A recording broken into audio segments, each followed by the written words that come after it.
7 ciri anak-anak yang dicintai oleh Allah Subhanahu wa taala. Anak yang bertakwa. Allah Subhanahu wa taala berfirman, "Bukankah demikian? Sebenarnya siapa yang menepati janji yang dibuatnya dan bertakwa, maka sesungguhnya Allah Subhanahu wa taala menyukai orang-orang yang bertakwa." Quran surat Al-Imran ayat 76. Anak yang bersabar. Orang yang selalu berusaha untuk sabar, selalu teriring pula sifat ikhlas. Karena dengan bersabar, seseorang bukan hanya mau menerima keadaan, namun juga berusaha menjadi pribadi yang tidak memendamkan hal-hal yang tidak diterima, iri, dengki, dan sebagainya. Anak yang bertobat. Memang bertobat itu tidaklah mudah. Godaan akan selalu datang. Insya Allah dengan niat yang kuat dan tindakan-tindakan yang sesuai syariat, maka jalan bertobat akan dipermudahkan olehnya. Karena Allah Subhanahu wa taala menyukai orang-orang yang bertobat. Quran surat Al-Baqarah ayat 282. Anak yang adil.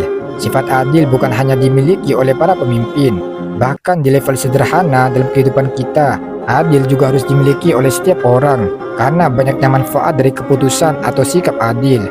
Allah Subhanahu wa taala menyukai hamba-hambanya yang demikian. Quran surah Al-Maidah ayat 42. Anak yang berbuat kebaikan.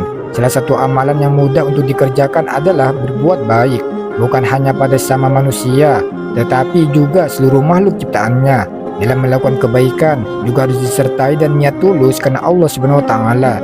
Insya Allah pahala yang didapatkan dapat diraih sejak di dunia hingga kelak di akhirat. Quran surah Al-Imran ayat 148. Anak yang bersuci. Muslim bukan hanya mengurus ibadah ritual saja, namun dari hal-hal sederhana yang berhubungan dan pribadi umatnya juga diperhatikan.